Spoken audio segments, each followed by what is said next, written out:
And we're live. Hello, everyone. I hope you're all having a great day.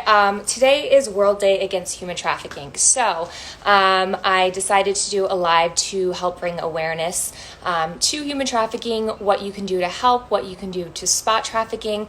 And I'm going to be talking to one of my dear friends, Christian Elliott from A21, because I think there's no better person to be able to give us knowledge and explain things to us than he.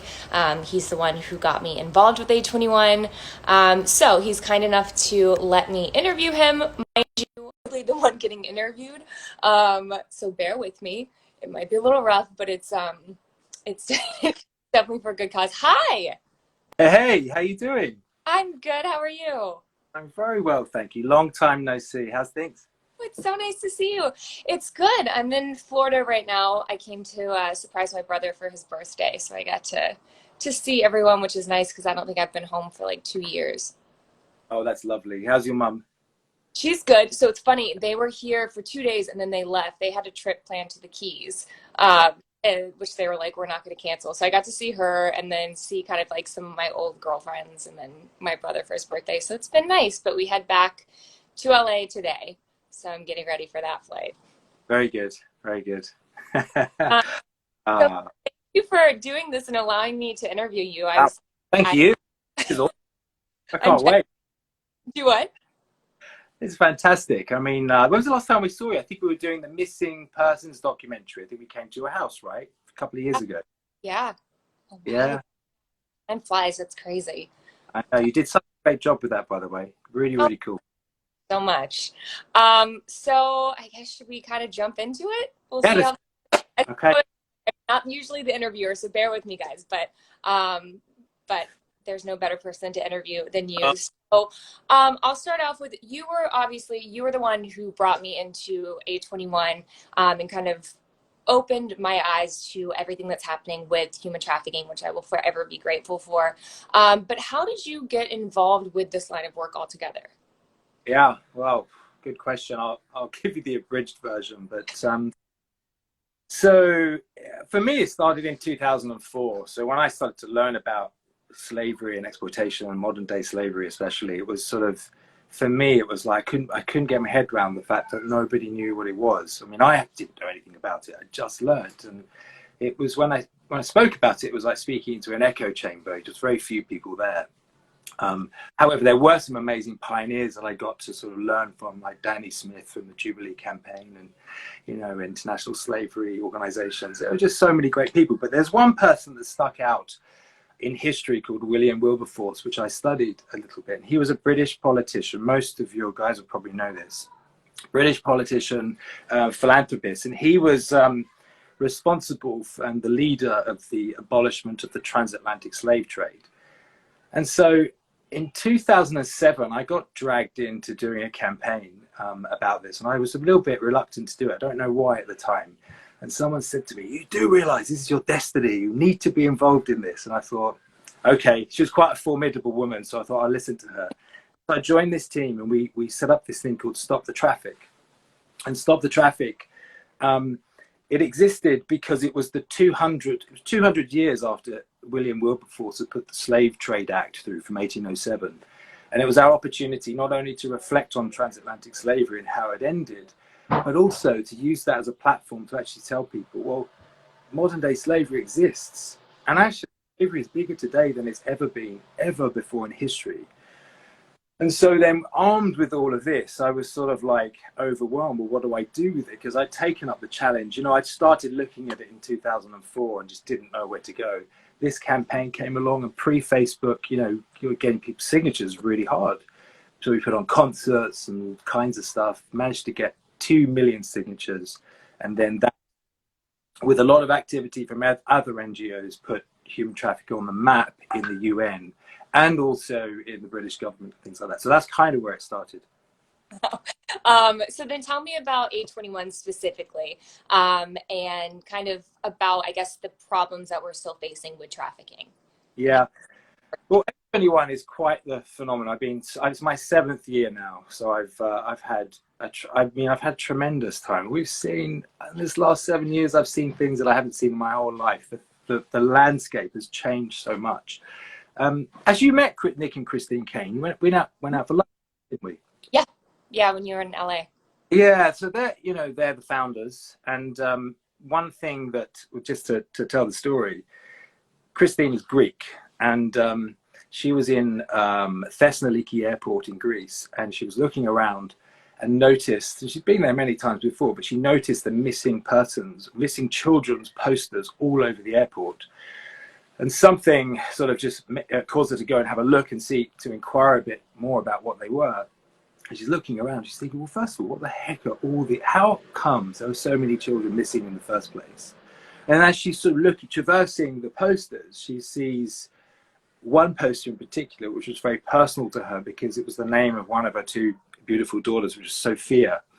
And when she saw that, it was like, it became a personal thing. And it's like, I need to do something about this. And thank God she did, because, she got some amazing people on board. Probably didn't know what they were doing, because no one really did in those days. A guy called Phil Gard and Annie Cardis, who came on board, jumped on the ground in Greece, set up a home and basically did incredible stuff. And from that point, we're now in, I don't know, 18 locations in 13 countries. And the basic premise is we want to end slavery, period. Yeah. We want to end it, because it's a horrendous crime. It amazes me. It's still $150 billion organization. There's the fact that it's so huge, and like I think yeah. you've done, A21's done, a lot of other organizations have done a great job of really, a lot more people are aware. But the fact that like everyone's aware now and you're still experiencing this and it's so huge still is beyond me.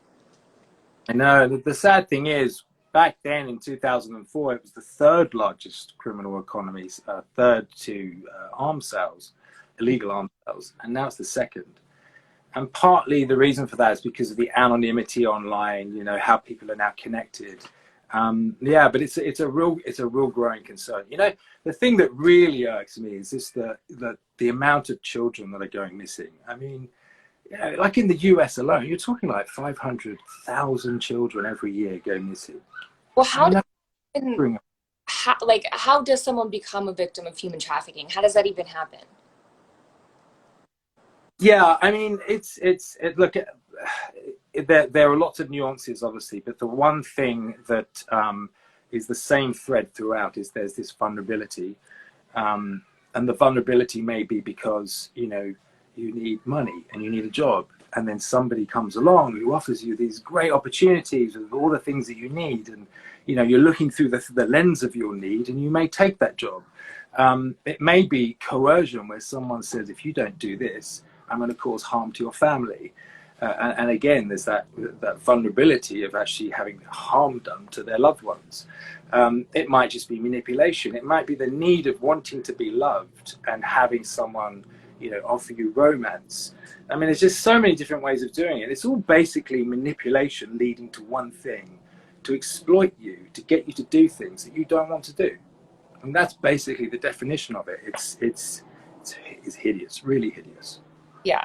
I mean, I guess so this exists, it will, we're fighting to stop it, but will continue to exist. What is there, like, are there kind of telltale signs that someone can look at and go like, I know that someone is trying to get me into trafficking? Or is there something that like I could see from the outside and go like, this is a sign of trafficking, and then what would I do from there? Yeah, it's a really good question. I mean, there are a lot of indicators that you can learn about, but what I would say, because everyone will remember this, is that every human being, every person has this innate ability to detect when something doesn't look quite right.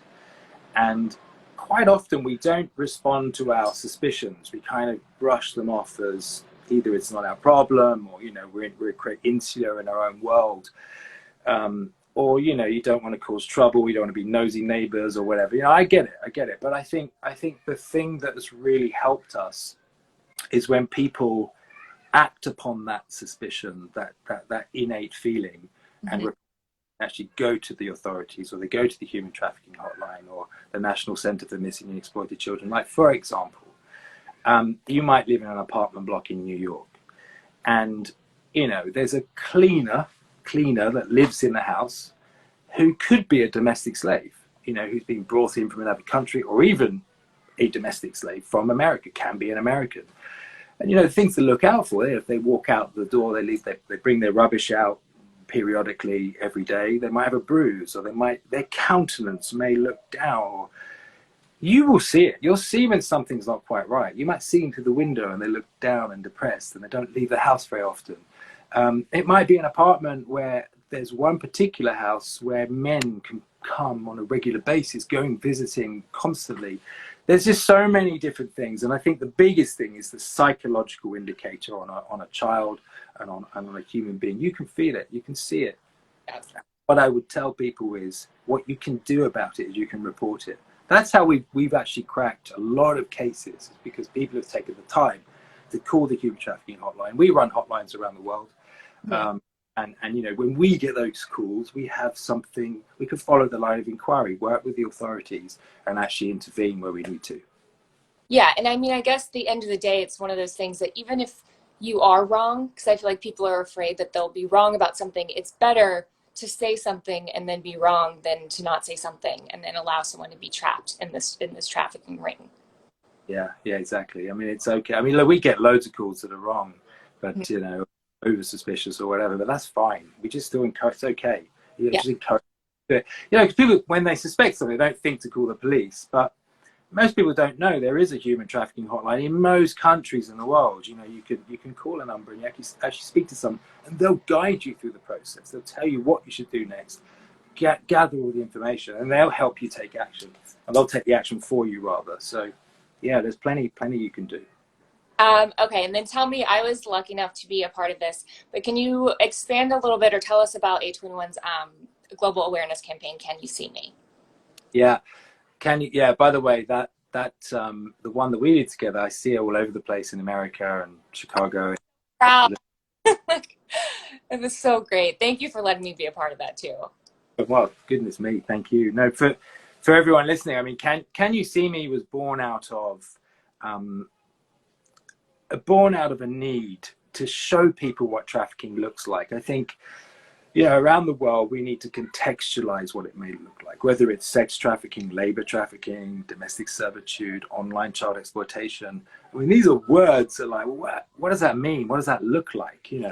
And so we put the Can You See Me campaign together so that we could show people what the types of trafficking look like, with a call to action at the end of it. If you suspect it, report it, talking about that innate suspicion. And if anyone's interested, please go to a21.org/Can You See Me. If you're in the States, click on America and you'll see one of the sexual exploitation ones. You'll see Ashley there, of course. Watch, because she's brilliant. We love that you got involved in that. It was so cool. You're very kind. Okay, and then I don't know, I've been hearing from a lot of people that because of everything going on with the lockdown and the pandemic, that there's been a big kind of surge in domestic violence against women. And I'm wondering if that transfers over at all to human trafficking, if you're kind of seeing an uptick there as well. Sadly, in a word, yes. And, time is going to tell what the full extent of that is. But in America, I mean, I was doing a call last night with the National Center for Missing and Exploited Children. They're kind of the gold standard for child exploitation, dealing with it. And they have a call center there. Their calls have gone up by 90% during the lockdown. Wow. That's a big number, because they deal with thousands of calls. And to have a 90% spike in those numbers is, I mean, it's unbelievable. And, a lot of what they deal with is not necessarily the things you might think about. And, we did, one of the Can You See Me's we did was about the online child exploitation piece. And I think, as children, when I was growing up, we had playgrounds, and we went to the playground, and, we hung out, and we didn't really have the internet. It was a bit sad. But now kids, they have the digital playground. Mm-hmm. And And the problem with that is, you're in your home, you're in a safe place. So you have this false sense of security that everything you do online is fine because you're at home. But that's where all the predators are. Dangerous place. They're there, they're out there. And I tell you what, it's not just like social media, it's gaming as well. Gaming is a big problem. Because I mean, I don't game, but they have these avatars, and you build relationships with people, strangers online. And I can't tell you how many cases there are of like 40-plus-year-old men pretending to be 13-year-old girls as an avatar playing games. And there's this one story actually, the one that we did on the Can You See Me was based on a true story, but the true story is way more horrific than what we could show. I mean, this little boy. I think he was 11, nearly 11 years old, gaming. As I said, meets a pretty young girl, 13 years old. They strike up a relationship, and then the girl offers the little boy hacks and cheats to get to the next level in the game. He's like, this is cool. She's such a cool chick. And then eventually, the little girl, aka 40-year-old man, is asking, can you take off your shirt and I'll give you the next hack. And it'll start with something innocuous. Right. And they just progress. It gets more and more sick. Anyway, cut a long story short, I don't want to disturb anybody, but that little boy ended up, exposing himself, showing him far too much. And then the guy said, well, I want you to exploit your little sister, who was 6. Bring her into the room, take all her clothes off and blah, blah, blah. And the little boy said no. And so what this guy did, he then said, well, as you're not going to do that, look at all these images that I have of you. I'm going to put them all online, and I'm going to expose you to your parents, to all your friends. And the little boy didn't know what to do in his case, which is, it's so devastating, but he killed himself. He threw himself off a balcony, an 11-year-old. And what's even more disturbing is that when the police found this person, and thank goodness they did, they found that he was talking to like 165 other kids. And here's the disturbing bit. When the police knocked on the doors of the parents, none of the parents knew the kids hadn't said anything because they were too ashamed. Yeah. The amount of manipulation that goes on there is, it's heightened. These people really know what they're doing, and it's so sad, and it's very disturbing. And I know you don't disturb anyone, but I think that's part of the thing is that the more people we can tell and the more people who have knowledge of this will give us the power to be able to look for it and to be able to stop it. And it's not always pretty to talk about or to look at or to think about, but it's real and it's happening and it's running rampant in our backyards. And, You're right. You know what, though? The noose is getting tighter. Tell you what, it's going to get more and more difficult for these people. And as you say, as we all rise up, as we all get knowledgeable about the subject, as we all watch out for our kids, parents, get something on those computers and those handsets. Get involved. Don't leave it to them. Get involved like they used to in the old days, right? And kids, just stay away. Be very, very cautious. We can teach them. We can show them a better way. We do need to be more vocal. We can prevent it. Prevention is better than cure. But traffickers, they better beware because the noose is getting smaller, and we believe there's coming a time where they won't be able to do that kind of stuff. Yeah. Well, I'm hoping that everyone who is watching wants to get involved. So for those people, which I hope is all of you, where can they go? What can they do? We'll certainly after this too put on all kinds of links and post the video, but just to kind of make them aware of what to do if they want to help. Well, I'm a bit of a dinosaur when it comes to social media, but I imagine they can add A21, I suppose. That's a good thing to do. Money's a good thing. We do like money. Well, it's not that we like money. It's like, when you came to Thailand with us and you saw what we're doing over there, we do a lot of forensics and we set up these things called the CAC. If we have a certain amount of money that comes in, we can plan to do new CACs and more child forensics in more locations. And, Latin America is on the cards. We're really, really excited about doing something there across Central America, well, all of Latin America, actually. So regular giving helps. Even if it's just $10 a month, it's great. $1,000 a month, I'll be your best friend. Whatever, right? So But, you know, memorize, go to A21. It stands for Abolishing Slavery in the 21st Century, but it's simple with A21.org. You know, there are ways to get involved. I mean, like I said with Can You See Me? If you can educate yourself on the indicators of trafficking, sex trafficking, what's happening in schools, what's happening to minors, if you can educate yourself, you're more likely to see the indicators. You're more likely how to respond. So I would say watch the Can You See Me videos, donate if you can, get the word out there, share stuff on social media. We've got actually October 17th, we've got a Global Freedom Summit. Love people to get involved in that. We're going to send out some information on it. So I think joining A21 will help because you'll get all that information that we put out there. But that's going to be a big date on our calendar. So I'm looking forward. Yeah, so I'll put all this down in when I post the video for you guys as well.